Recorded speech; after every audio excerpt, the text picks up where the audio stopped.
चीखना चिल्लाना नहीं चाहिए। हो सकता है कि पाकिस्तान से ये बात आती हो कि भारत को जो है कन्वर्ट कर लेंगे गजवाए हिंद, पर गजवाए हिंद करने की जरूरत ही नहीं पड़ेगी। कुछ सालों के अंदर वैसे ही उनकी पॉपुलेशन बढ़ जाएगी। आज इंग्लैंड और लंदन की स्थितियां देखते हो, शरीयत का कानून लंदन में लग रहा है, ऑस्ट्रेलिया में स्थितियां खराब हो गई है, जर्मनी में खराब हो गई। ये बहुत अच्छी स्ट्रेटेजी है इस्लाम की कि वो अपने एक्सेस पॉपुलेशन को दूसरे देशों में डेमोक्रेसी की आड़ में बेच देता है, बाद में वहां पे शरीयत का कानून लगवा देता है, लेकिन अरब कंट्री के अंदर कोई भी रेफ्यूजी नहीं रखा जाता है। मैं एक रिपोर्ट देख रहा था बीबीसी की, शायद बीबीसी की रिपोर्ट थी, जहां पे सऊदिया का जो वर्टिकल शहर बन रहा है उसमें कई गांवों के लोगों को मरवा दिया उसने, ऐसा आरोप है उन पर। तो वहां तो मस्जिदें हटाने में भी वो सोचते नहीं है, और यहां पर हिंदू भीख मांग रहा है कि जरा मुझे कृष्ण का मंदिर दे देना, जरा मुझे ये मंदिर दे देना। हमारे साधु संतों ने जो समाज के लिए काम किया, समाज उनके साथ भी नहीं खड़ा है। क्या आपको पता है कि आयुर्वेद के नाम पर भारत देश के अंदर जो फार्मेसी काम कर रही है वो मुस्लिम द्वारा चलाई हुई भी कई फार्मेसी हैं, और उनके 500 प्रोडक्ट्स हैं। रामदेव को सपोर्ट नहीं करने का कारण ये भी है। हमदर्द का एक टॉनिक है सिंकारा, उसको प्रमोट करते हुए कम्युनिस्ट पार्टी के कुछ नेता कहते हैं कि ये शक्तिवर्धक है। उनको पूछो तुम्हें कैसे पता चला ये शक्तिवर्धक है, कोई लेबोरेटरी टेस्ट है?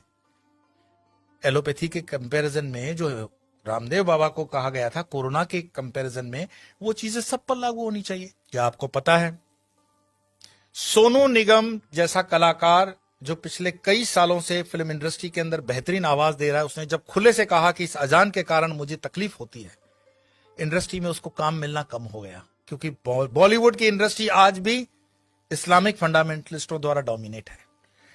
मैं आपको और बता दूं, जिन दिनों शाहरुख खान, सलमान खान, आमिर खान स्ट्रगल कर रहे थे, गोविंदा सुपरस्टार था, और गोविंदा को नीचे करने के लिए उसकी जोड़ी में चलने वाली करिश्मा कपूर को आमिर खान के साथ एक फिल्म दे दी जाती है परदेसी। गोविंदा की जोड़ी को तोड़ा जाता है, और उसके बाद उदय होता है सलमान खान, आमिर खान और शाहरुख खान का समय, क्योंकि इंडस्ट्री डोमिनेटेड है इस्लामिक लॉबी द्वारा।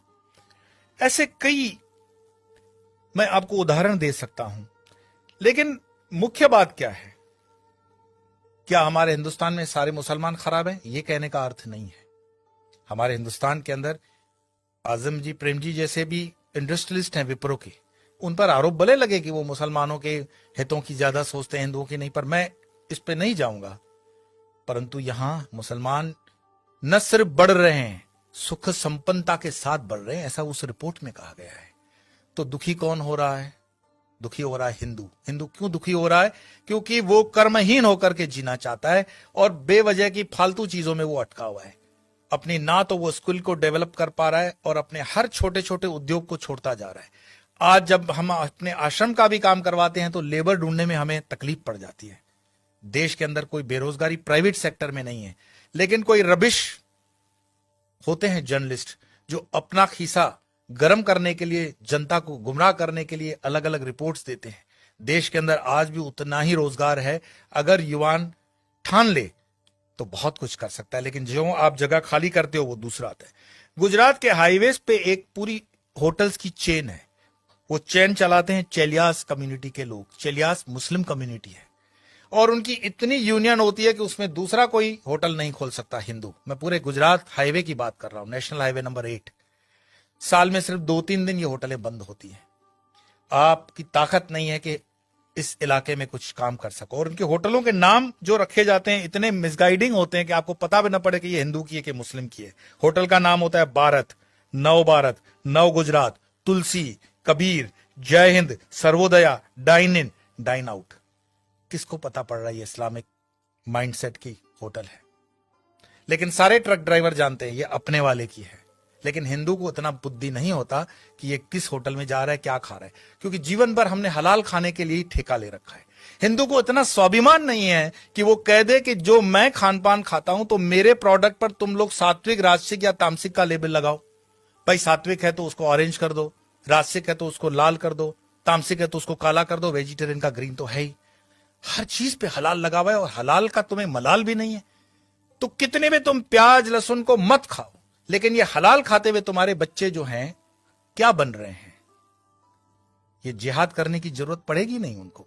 ये साधु संतों को भी सोचना पड़ेगा कि तुम शेर को भी घास खिलाओगे, गाय को भी घास खिलाओगे, क्षत्रियों को भी घास खिलाओगे और ब्राह्मणों को भी घास खिलाओगे। हमने खान पान को बदल करके पूरे डीएनए सिस्टम को बदलने का पाप किया है, और जब इस पाप की हम ठीक से बैलेंस नहीं करते हैं तब तक इस पॉपुलेशन को ठीक करना बड़ा मुश्किल होगा। एक इंसान, ये वीडियो समाप्त करने से पहले मैं बता रहा हूं, एक इंसान जिसने अलीगढ़ मुस्लिम यूनिवर्सिटी का स्थापना किया था, सर सैयद, उसने सिर्फ ख्वाब देखा था पाकिस्तान बनाने का, कि एक ऐसा देश बन सकता है। एक टाइपराइटर और एक इंसान जिन्ना, जिसने देश बनाकर दिखा दिया। और यह चीज इतिहास के अंदर दर्ज है। क्या पता ओवैसी जो कह रहा हो उसको हम सीरियसली नहीं ले रहे हैं। अगर शाहबानू केस कोर्ट का इधर उधर हो सकता है तो राम मंदिर का केस भी राहुल गांधी तो बोले थे कि हम कर देंगे, ऐसा उन पर आरोप है, प्रमोद जी ने लगाया था। हिंदुओं को जागना पड़ेगा। कोई शंकराचार्य फिर से आए ना आए इसकी कोई गारंटी नहीं है। शंकराचार्य जी की जयंती मनाने से सिर्फ इतना ही मैसेज मिलता है, उत्तिष्ठ जागृत प्राप्य वरानी बत, उठो जागो, अपनी जवाबदारी लो। कब तक दूसरों के कंधों पे रहोगे कि ये तुम्हारी जवाबदारी लेगा। और धर्म का काम चेतना जगाना है। बाकी ये मेरा वीडियो मरे हुए लोगों के लिए तो है नहीं, चैतन्य लोगों के लिए। और चैतन्य जो सुन रहे हैं उनको लगता है कि आगे 2-4 चैतन्य तो फॉरवर्ड कर देना, और मरे हुए लोगों को वीडियो देखने के लिए मैं कोई आग्रह करता ही नहीं हूं। आपके भीतर आपका सनातन जागे, भारत जागे, हिंदुत्व जागे। इसी प्रार्थना के साथ इतना ही। कल फिर मिलेंगे अन्य विषय को